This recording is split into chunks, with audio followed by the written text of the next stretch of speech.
You can definitely transform your finances within 6 months or less, depending on how aggressive and how locked in you want to be. The problem is a lot of people want to change their finances, especially when they're trying to really lock in and start fresh. They want to see the results and the progress. They want to see it overnight. They want to see it happen by Monday because, oh, I'm going to start Monday. And it just don't work like that. Like, you got to understand, you have years of financial bad habits that you have to get rid of. You have to unlearn everything. I don't even want to say everything that you learned, because 9 times out of 10, you didn't learn anything because you weren't taught anything. With my financial coaching clients, I always do surveys, and on one of the questions on the surveys, it asked, were you taught about money as a child or as a teenager? And I get 100% no's. Like, nobody's been taught in school, at home, or in church. Like, so it's a lot of the stuff that we kind of just figured out that we've been doing all this time, and it's been keeping us hindered financially and having us living paycheck to paycheck and not really flourishing financially. So with this video, my goal is to help you transform your finances in 6 months. But like I said, it really can be in less than 6 months. It just depends on how locked in and how aggressive you want to go about the tips that I'm about to share with you. But before we get started, I want to introduce myself. My name is Quay Scott. My goal is to ignite financial elevation. I try to spark and ignite the brains, the minds, when it comes to finances, to do better and be better with money. If you are new to the channel, if you get any value, any benefit out of the video, please hit that subscribe button for me. If you already subscribed, I appreciate y'all showing love, showing y'all support.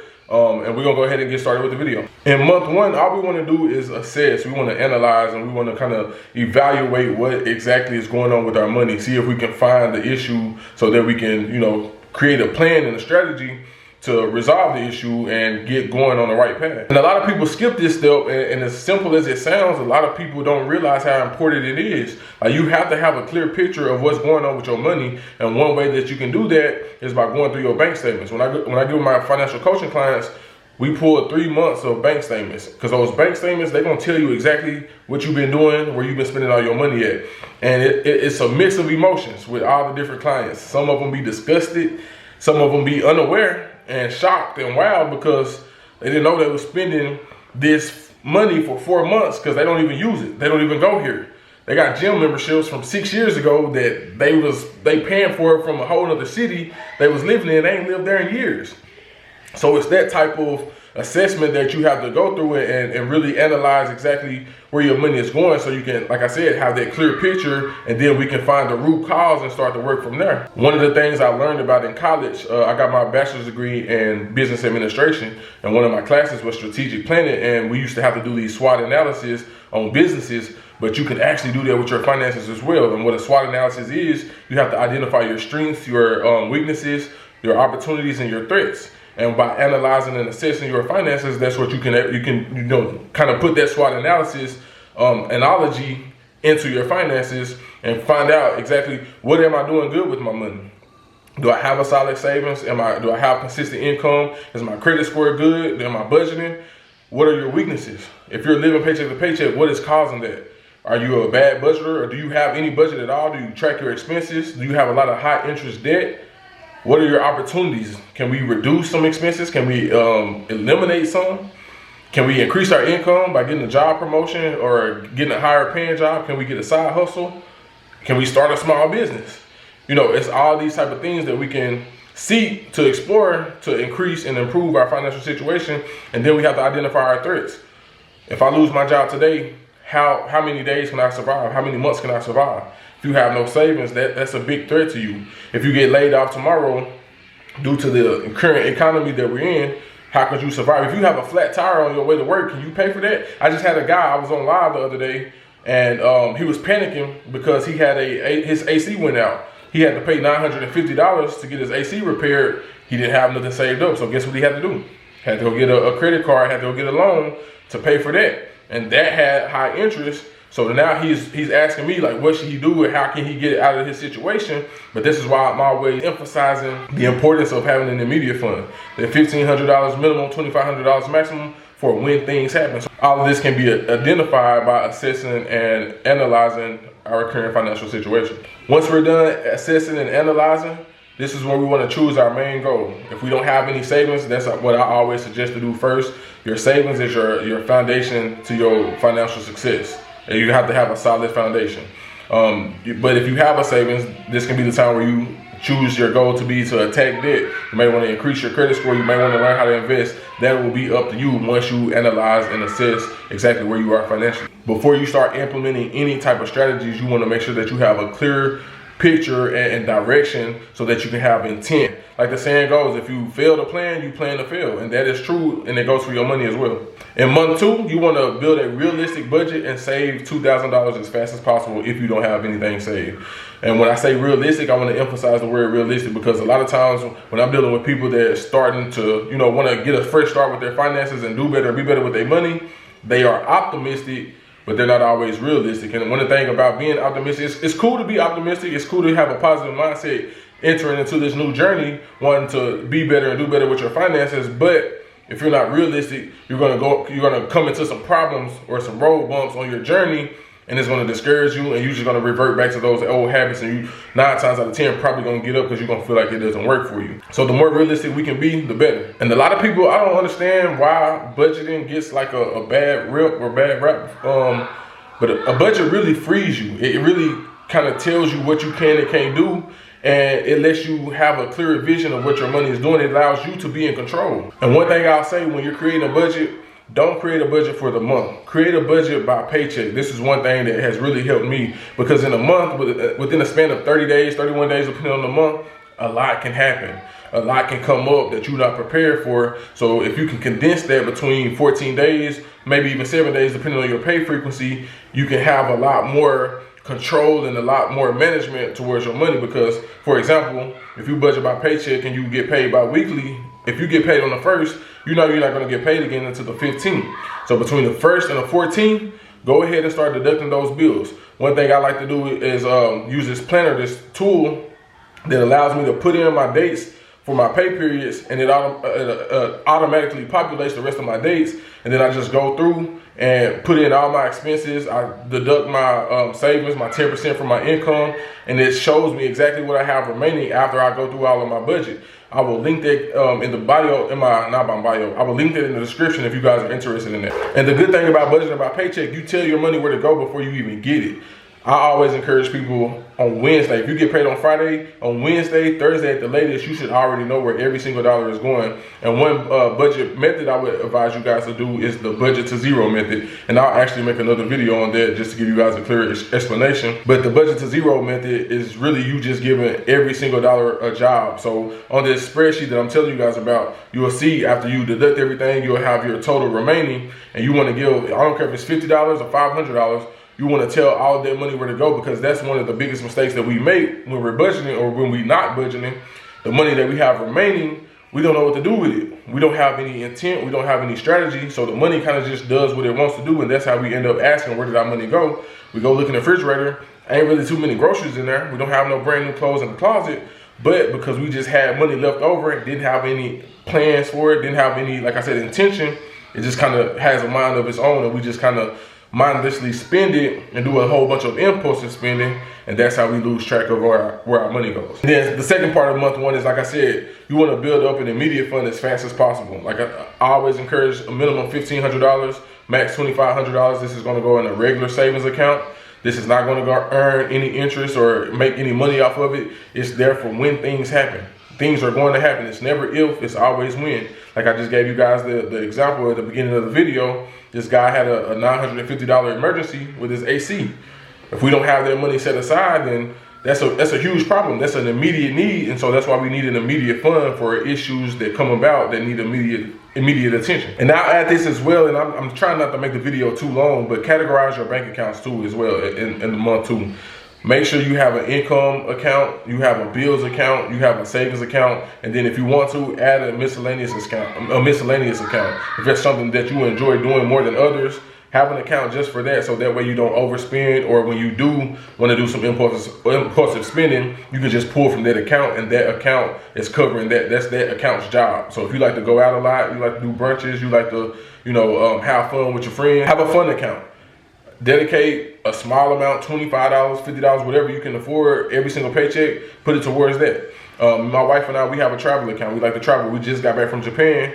Every check, we put $50, $75, whatever, the budget allows, we put over there and contribute to that. So when it's time to travel or it's time to have fun, we have no issue just pulling from that account, and that way we can have a lot of guilt-free fun or guilt-free traveling. We don't have to go into a lot of debt or get any kind of loans just to enjoy our life. Month 3, start attacking your debt. If you got any type of debt, really start knocking it out. So many people don't realize that a lot of their money is going towards debt. And what the trick is, or what the mindset trick is that the payments don't be that much.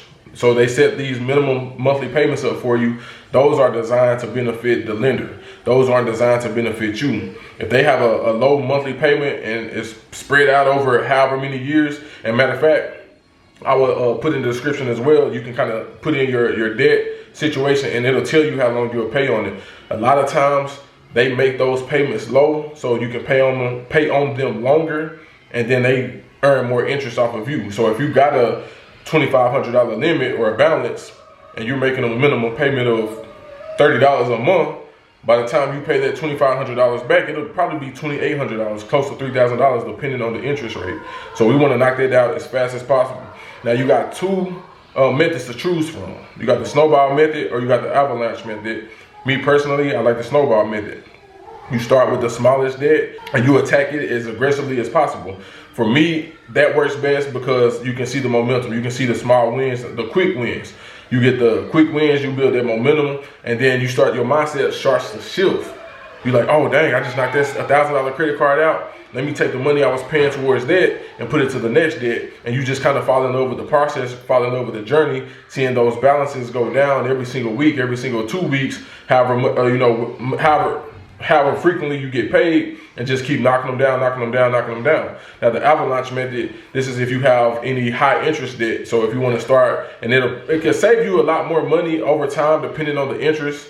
You would have to kind of identify that as well if you're spending more money in the long term with a high interest debt, or if you knocking out the smallest debts faster will help you mentally and money-wise saving as well. But like I said,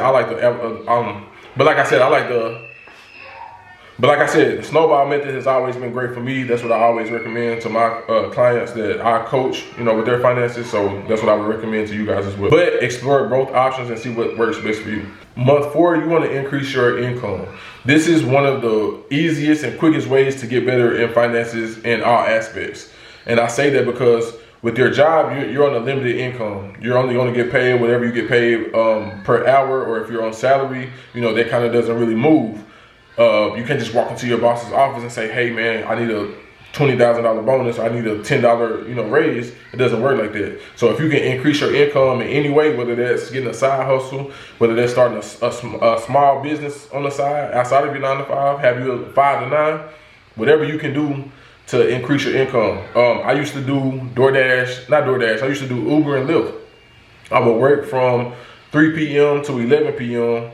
On second shift, and then in the mornings from 8 a.m. to 12 p.m. to noon, I would turn on my Uber app and my Lyft app, and whichever one went off first, that's the one that I would do for the day. I also have some other side hustles. I do refereeing and officiating football for the youth and for some schools. So like I'm always out here hustling and getting it. But one thing I will say, when you're making your additional income, it can be easier to spend that on things that don't benefit you. If you're making some extra income, you're increasing your income, target that savings account that we talked about. Target knocking out that debt. Handle the business first, because I'm telling you, so many people spend hundreds and thousands of dollars towards debt. That's what's eating all their money. They think they don't make enough, but they really do. They just got in so much debt, and all of their money that they're earning from their job is going towards those minimum monthly payments that add up to several $100s.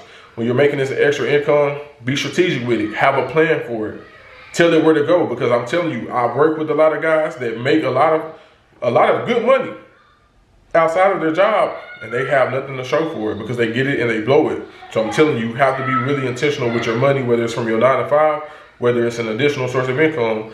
You still have to be intentional. You still have to tell it where to go, so you don't have to ask where it went. In month 5, it's kind of like month 2. I want to talk about 2 things. The first thing I want to talk about is your credit. You want to make sure that you build your credit score and get it in good standings. If it's not, then I also want to talk about investing. We have to start putting our money into things that make us more money, that don't require all of our time, our physical presence, or our energy. When it comes to credit, credit can get you into so many doors and open so many opportunities for you, but you have to make sure that it's in good standing. You have to make sure that you understand how credit works and how to leverage it. A lot of us, we abuse credit. We get it and we buy stuff to overconsume things that we 9 times out of 10 can't afford because it's not in our bank account. Having a good credit score allows you to have good interest rates if you want to buy a home. If you ever want to invest into real estate, even purchasing vehicles, that is all going to play a role into all of that. And I'll take it a step further as well. And it kind of goes into the debt that we were talking about. One thing that I realized when I was buying my first house and I was only 23 years old, I had a 748 credit score. So I'm thinking, oh, I got a great credit score. I get approved for anything. Debt to income ratio. Learn about it, study it, understand what that is, because you can have a high and a good credit score, but if your debt to income ratio isn't as great, you can still get denied for things that you're trying to, get approved for. So make sure that your debt to income ratio is, I want to say it's like less than 30%, less than 40%. I can't remember the exact percentage, but that is very important. They go hand in hand in credit. I would almost say that it's more important than credit, simply because I had, like I said, a 750 credit score, but my debt to income ratio was a little high. And so they weren't going to approve me for a home until I got that down. So keep that in mind. And then I want to shift over to investing. If you want to be free, you want to be financially free, which for me, that is the ultimate goal. And I'm assuming it's the ultimate goal for you guys as well, because you're watching this video and you're watching this channel. You have to learn how to put your money into vehicles that will make you money, that don't require you to be there. That doesn't require all of your time. That doesn't require a lot of your energy and physical presence. Now, when talking about investing can be into so many things. The main things you hear about is stocks and real estate, but this can be for anything that you can put your money into that makes you money that, like I said, doesn't require your time, your physical presence, or your energy. So it can be, you ask 100 people what they invest in, you're gonna get 100 different answers. But it's time, once we start to get our money in alignment to where we know we want it to be, and we're not living paycheck to paycheck, we have a nice size savings, our debt is going down or non-existent. We want to start making sure that that we're not the only one that's working for money. We want our money working as hard, if not harder than us, because that's how we're going to gain the freedom that we really want. Month 6, this is when we really want to start to automate and create systems for our money. When we talk about money management, a lot of people miss like the actual concept of managing our money. When you think of a manager at work, what do you think of? They don't really, and I'm not throwing shots if you're a manager, don't take this personally, but the manager, they're not really doing a lot of work. They're just overseeing the process. They're making sure that everything is going as planned. They're making sure that everything flows. Our money should be doing the same thing. When we talk about our money working for us, it doesn't necessarily mean investing. That's for our everyday life. As an adult, you have 15 plus bills. We can't spend manual time going through paying each and every single bill. We got to put those bills on auto pay. This is why I talk about categorizing your bank accounts. You have your cash going to your bank account, and I don't like to talk about this a lot because a lot of people aren't financially disciplined to do this, but once you're actually financially disciplined and you have financial stability, you're kind of getting better with your money and your finances, start putting your credit cards on for your bills. Start using your credit cards for your bills.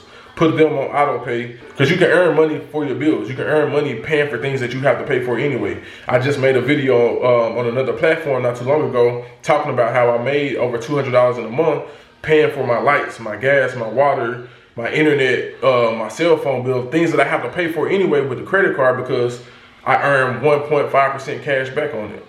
For my gas, my groceries, and my dining, I earn 3 times the reward points on those purchases. Those are things I have to get anyway. And so what we're gonna do is put this on a system. We want all of those, we want one credit card paying for all our bills on auto pay. This eliminates all the 15 due dates that you have for all the different bills you have. And it's gonna pull from the bills account. When we talked about categorizing our bills, we're gonna transfer money from our income account to our bills account. That's going to pay the credit card back off, and it just kind of flows, and it has its own system. It's on automation, and all we do is go in and make sure that we're not being overcharged, and just kind of oversee the process. Like I said, a manager would do it at a job, and all of this can be accomplished within 6 months. Like I said, it really can be accomplished a lot sooner than that, but 6 months at the very latest. Living paycheck to paycheck, it can create a lot of anxiety. It can create a lot of stress. And we don't want that. A lot of people's mental issues and anxiety and stuff, it comes from finances. The sooner we can get to a better place financially, the sooner we can get to a better place in all aspects of our lives. If you watch this and you're looking to restart your financial journey and get a fresh start, that is my 6-month plan for you. Comment below if you guys have any other suggestions. But man, I appreciate you guys tuning in to the video. As always, I appreciate the love and the support. If you got some value from this and it benefited you and you haven't subscribed, please hit the subscribe button for me. Again, if you have subscribed to the channel, I appreciate you, and I will see you guys again on the next video.